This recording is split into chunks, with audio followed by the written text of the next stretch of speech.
Section 2. You will hear a guide at an art museum talking to a group of visitors. First, you have some time to look at questions 11 to 16.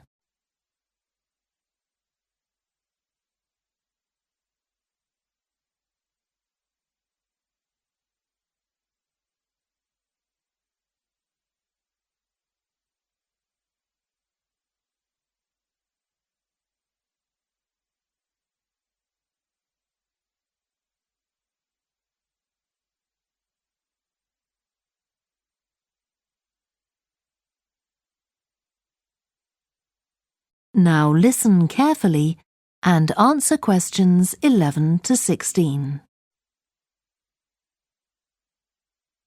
Good morning and welcome to the museum, one with a remarkable range of exhibits which I'm sure you'll enjoy.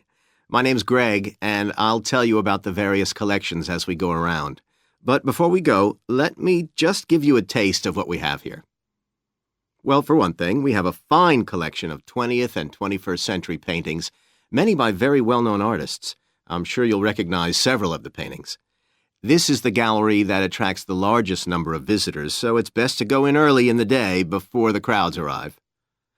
Then there are the 19th century paintings. The museum was opened in the middle of that century, and several of the artists each donated one work to get the museum started, as it were. So they're of special interest to us. We feel closer to them than to other works. The Sculpture Gallery has a number of fine exhibits, but I'm afraid it's currently closed for refurbishment. You'll need to come back next year to see it properly, but a number of the sculptures have been moved to other parts of the museum. Around the World is a temporary exhibition. You've probably seen something about it on TV or in the newspapers.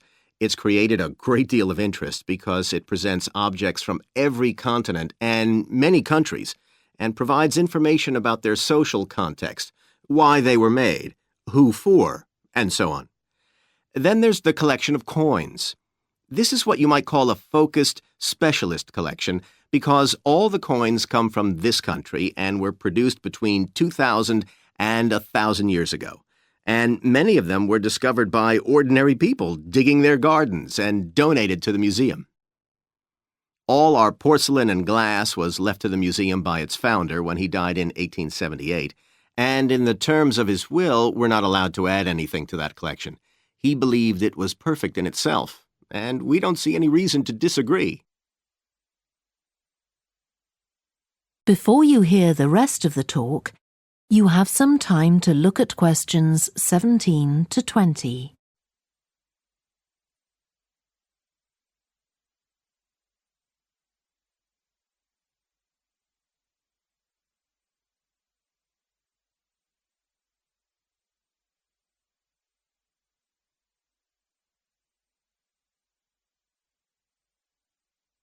Now listen and answer questions 17 to 20.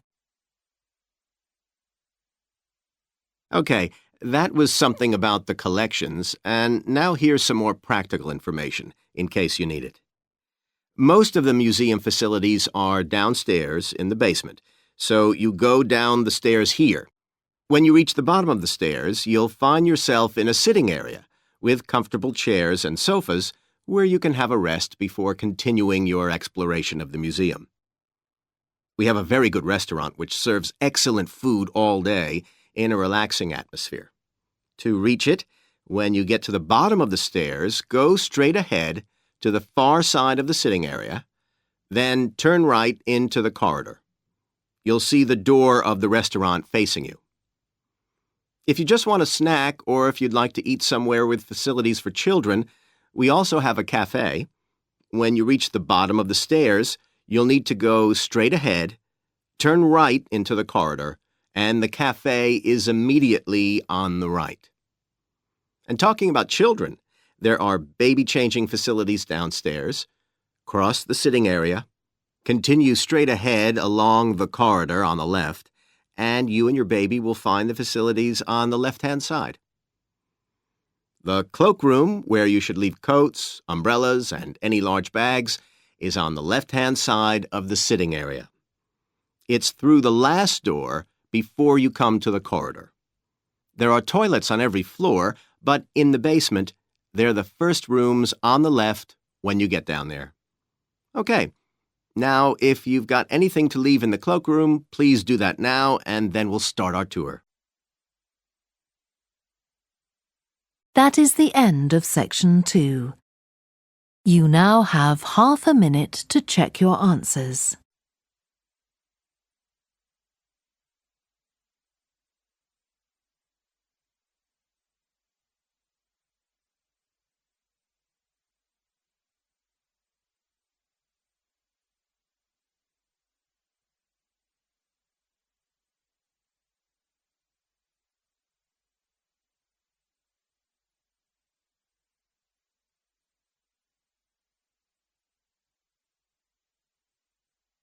Now turn to section 3.